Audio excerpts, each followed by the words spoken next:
Our second segment of the program features a retired physician from Somerset, Kentucky. He also, a number of years ago, founded a national, becoming international organization called Health Watch USA. Dr. Kevin Cavanaugh. Good morning, sir. Good morning, Jack. We asked Dr. K 2 years ago if he could do this for a couple of weeks. Now it's been a couple of years and a couple of weeks. But there looks like to me some light at the end of the tunnel. Is that fair to say? There may be, yes, but in Kentucky, with positivity rates still hovering around 10%, I don't think we're to the point where we want to let up yet. There's still some dangers out there, and I still think we need to be a little bit vigilant, but there's no doubt the rates and the numbers are going in the right direction.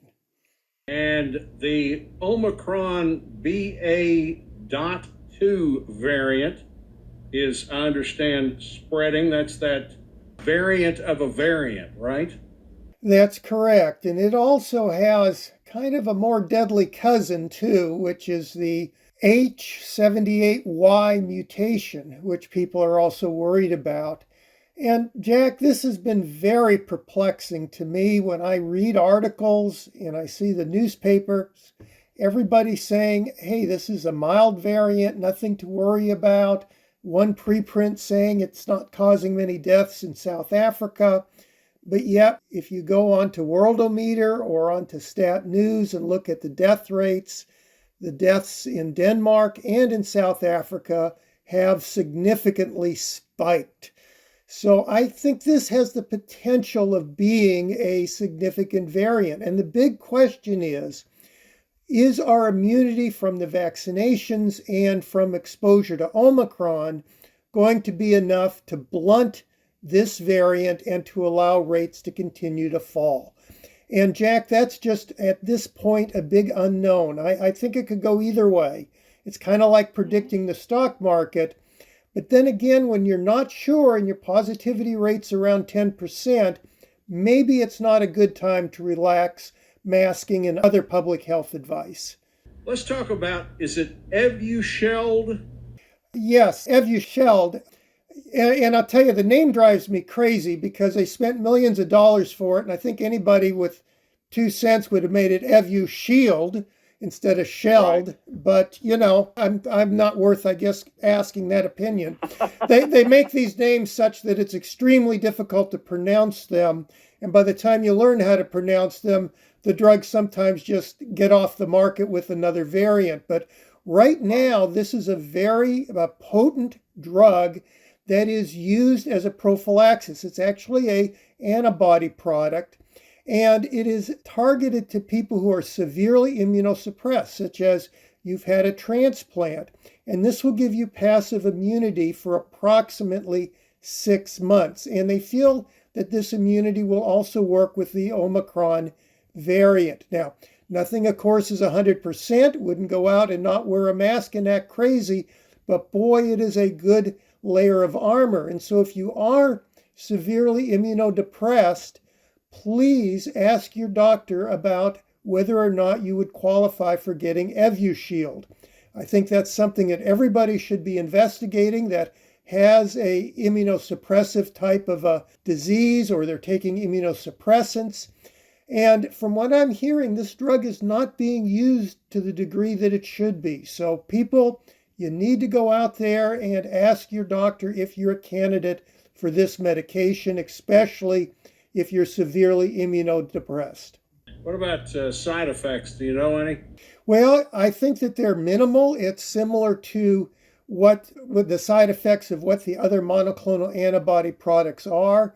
Any drug that you get, it's a possibility of getting side effects, but I'll tell you, in my opinion, they're going to occur much less frequently and probably be less intense than someone who is immunosuppressed and they get COVID-19. That's not something you want to have happen. Doctor, we have a text here. Susan wants to know this. I had a booster in August. Do you recommend a second booster shot for COVID? Well, it would depend upon your health status. Right now, the CDC, FDA is only recommending booster shots for those that are severely immunosuppressed. And so that you need to talk with your physician. If you look at the data, there is some concern that boosters are waning, especially after approximately 4 to 5 months with visits to the ER and urgent treatment centers. And if you're over the age of 60 right now, there are a few countries that are recommending that another booster be given. So for that, because the recommendations are in flux, I'd really consult your physician on it, but it's something you should be following carefully, definitely considering. And certainly if you're over the age of 60, booster is more than 6 months ago, and you're living in Kentucky with high rates of COVID, even though they're falling, I would be very careful. I myself wear N95 masks and am avoiding indoor settings. And as you know, Jack, I'm in a high risk category. And I think I need to state that to realize that what I do for myself is much more precautions than maybe what someone younger would do, simply because I'm in a category of high risk for COVID. High risk would be over 65 and some other conditions. Just tell us what that exactly means. Well, high risk means if you're overweight, usually with a BMI that's, let's say, above 30, that would be concerning. If you are over the age of 60 or 65, depending upon the studies, again, you're high risk. Or if you have a whole multitude of other comorbidity factors, which could include something like high blood pressure, diabetes. Of course, if you've had a transplant, you're on immunosuppressants, rheumatoid arthritis, etc. Approximately half of the adult population is at high risk. So it's something that you have to talk to your doctor to see if you fall into that category. But if you do, I would seriously consider getting another booster, but only after consulting your physician, because at this point we do not have really firm recommendations out from the FDA or CDC. From what I'm reading, those are going to be coming down the pike, and some people are saying they're going to recommend boosters in the fall. To me, that makes little sense. That's an awful long ways out when you have boosters that are waning over the period of months, and you have new variants which are coming around the corner. By fall, you would expect them to have the Omicron-specific vaccine out and ready to go. So, to me, I would consult your doctor and get some treatment that's really tailored for yourself. You have some information that you always send me each week, which I appreciate. And one that really caught my attention is that the ZPak plus hydroxychloroquine is a toxic mix. Can you talk about that? Yes, and we've discussed this a couple years ago, but I think now with the reports of the frequency of heart disease, arrhythmias that are occurring with long COVID and people that have even had mild COVID, this becomes even more important because the toxicity of hydroxychloroquine and also azithromycin, which is in the ZPak, has to do with effects on the heart. And both of these medications prolong the QT interval, which can cause dangerous arrhythmias. You combine that with heart disease, someone who has an arrhythmia or who has myocarditis, which is an inflammation of the heart, you may well be in a situation of having a severe, if not deadly, reaction to these medications. And if you use those two together, you're just going to compound the issue.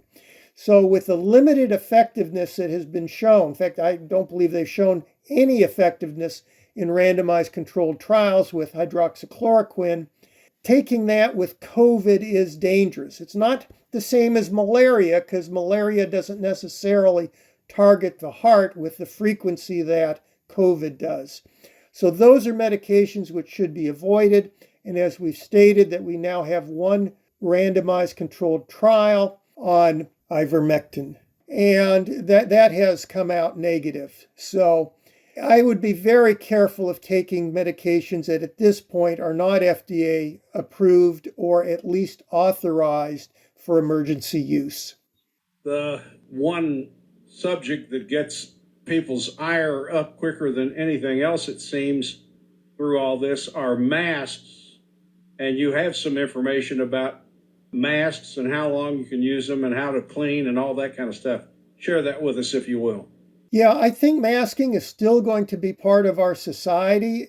Even if you've got a cold or now if you have the flu, I think we've realized that maybe if you wear a mask, you'll be protecting others, and that's very important. There was a study that was performed during the Delta variant, which looked at over 1,000 individuals and tracked whether or not they went into the stores and indoor settings versus not, and whether or not they developed COVID.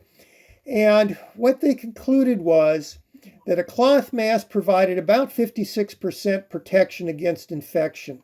Now, that's not real good in my point of view. It will help others. It will decrease community spread. But that's one of the reasons why during the Delta wave, we've recommended going to the N95s. And the respirators with that type of a community use, in other words, they're not being fitted, etc., they're just worn by the normal person, provided 83% protection. Again, that's pretty good, not 100%, and it is during the Delta wave. Now, with Omicron, one would expect those protection levels to drop simply because Omicron is more infectious. So again, cloth masks probably aren't going to provide you adequate protection. A good N95 mask that's well fitted will be much more protective. But with Omicron, if you increase your behavior such that you're taking multiple risks, you can really defeat the protectivity of the mask. And so that, I think, is something to consider. Now, how long do you use a mask for? The CDC recommends no more than 5 uses and to change the mask at least once a day. So people doing some math said, well, that means 40 hours of use and use it 5 times. So those are the limits that it appears that CDC is recommending, because you do have problems with straps. Those can become kind of weak and really not hold the mask as firmly to your face. If you put a second mask over your N95, that can help some if the straps become weak. Now, as far as how do you clean a mask, now this is just for COVID, it's not for bacteria.